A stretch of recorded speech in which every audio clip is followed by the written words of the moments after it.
Assalamualaikum warahmatullahi wabarakatuh. Salam sejahtera bagi Waalaikumsalam kita warahmatullahi semua. wabarakatuh. Om Swastiastu, Namo Buddhaya, salam kebajikan. Perkenalkan kami, saya Zulham Sirajudin dan juga Adnan Angelan, peserta Latsar CPNS tahun 2022 gelombang 5 angkatan 15. Dalam video kali ini kami akan melakukan wawancara dengan mentor. Adapun tema wawancara kami yaitu mengenai kesiapsiagaan bela negara. Mentor kami yaitu Bapak Dr. Supriyo Imran, SPMSI. Beliau adalah dosen peneliti di jurusan Agribisnis, Fakultas Pertanian Universitas Negeri Gorontalo, yang saat ini juga menjabat sebagai Wakil Dekan 2 Faperta Universitas Negeri Gorontalo. Selamat malam, Pak. Semoga sehat. Ya, selamat malam. Ya, alhamdulillah.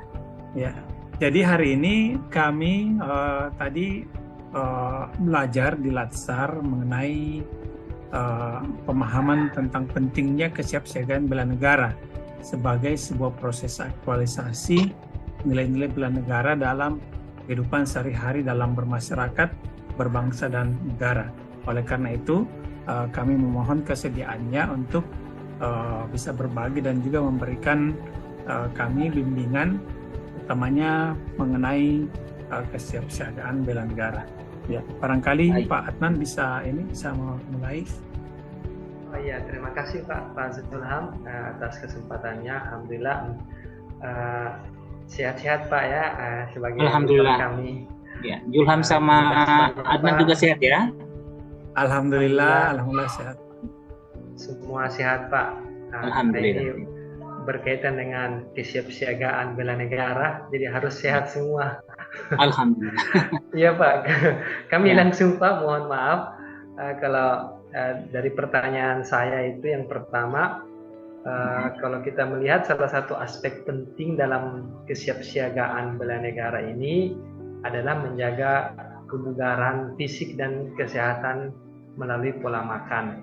Nah, menurut Bapak sendiri, seberapa penting kira-kira kebugaran dan pola makan sehat bagi seorang dosen, dan apa yang dapat kita lakukan untuk mendapatkan kebugaran tersebut dalam aktivitas kita sebagai dosen, Pak? Mohon penjelasan sebagaimana pengalamannya Bapak. Terima kasih. Baik, terima kasih.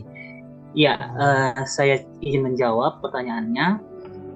Sebagai dosen itu sangat penting kalau untuk menjaga kebugaran, kesehatan fisik maupun mental menurut saya, karena dosen itu pekerjaannya itu kan menggunakan motivator, menggunakan pikiran. Jadi memang kesehatan fisik itu sangat penting untuk menunjang cara dia bekerja.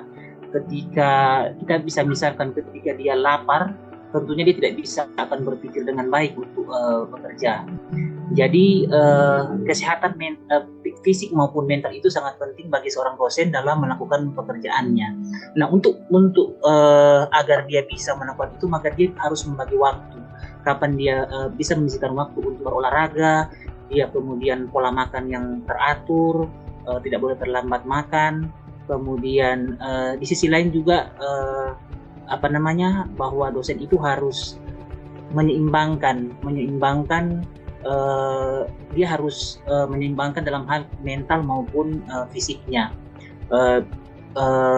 Sholat itu juga penting bagi dia, salah satu kegiatan berolahraga dalam, meskipun itu adalah ibadah tapi di dalamnya ada olahraga di situ, dan itu bisa lebih membuat dia untuk lebih tenang berpikir dan kemudian dalam bekerja yang terutama menggunakan pikiran tersebut. Saya kira itu.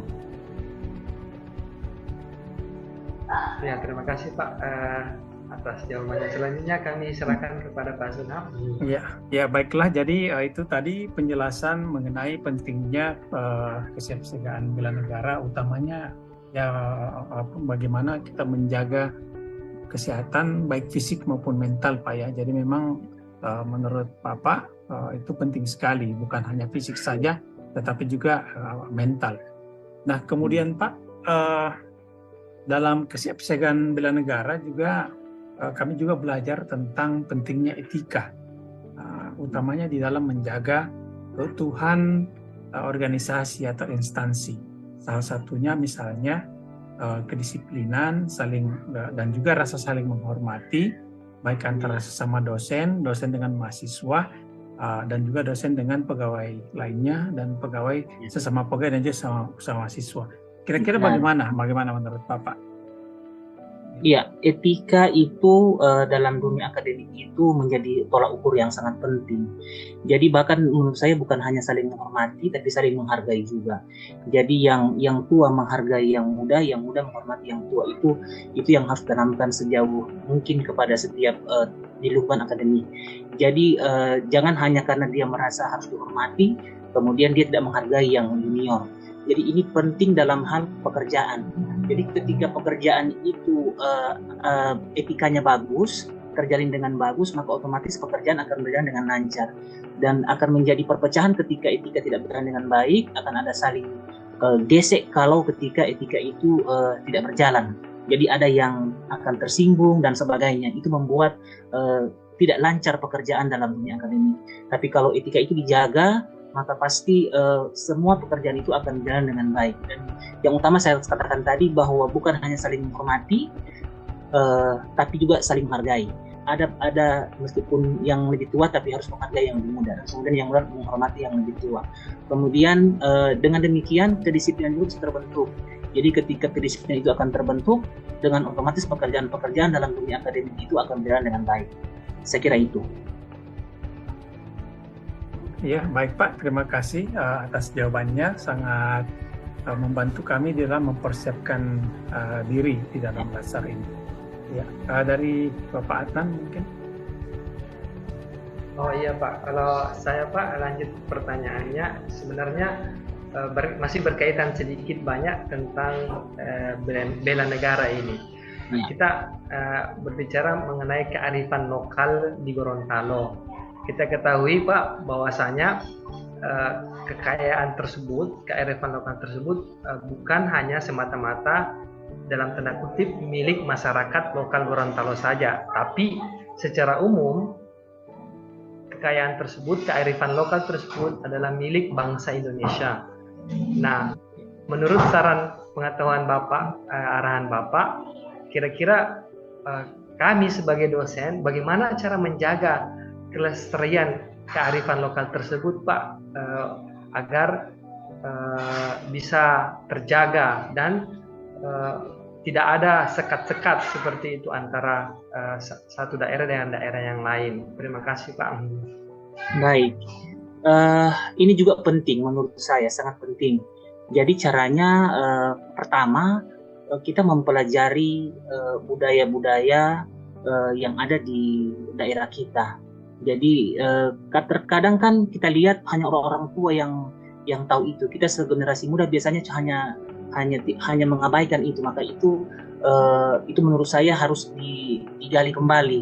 Jadi harus tetap mempelajari budaya-budaya daerah seperti alat musik, tarian dan sebagainya itu kita harus tetap mempelajari itu supaya tetap bertahan.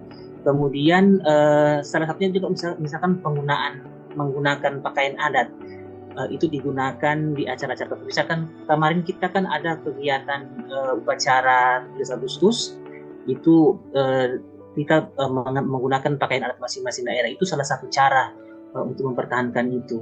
Kemudian mempelajari bahasa daerah di lingkungan keluarga. Saya kebetulan besar di Manado, tapi saya orang Gorontalo, tapi kebiasaan keluarga saya itu begitu. Jadi meskipun kita ada di luar daerah, tapi dalam rumah kami berbahasa daerah kami sendiri.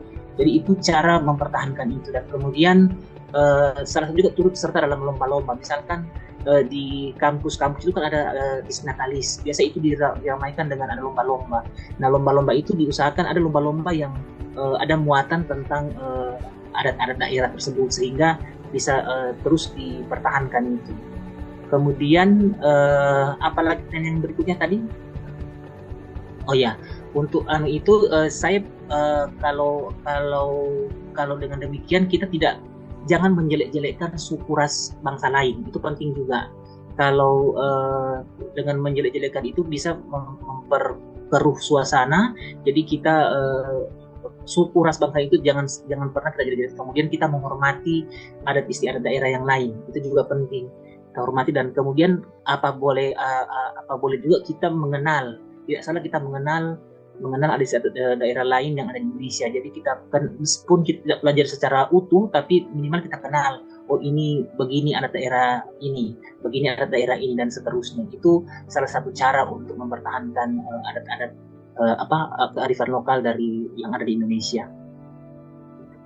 Ya, baik Pak, terima kasih atas jawabannya. Iya. Yang menarik sekali ya, utamanya tadi masalah pakaian adat.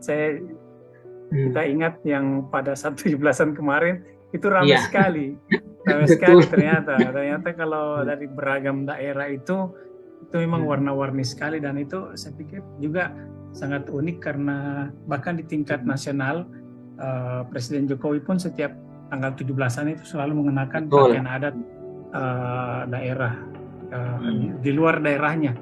Ya, itu menurut saya.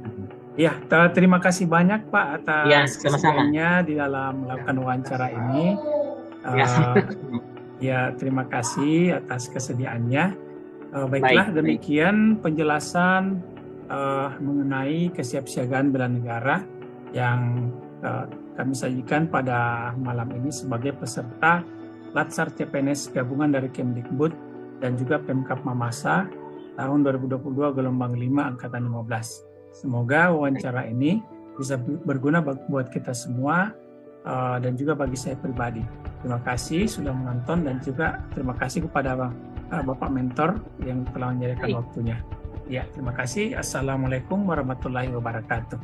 Waalaikumsalam warahmatullahi wabarakatuh.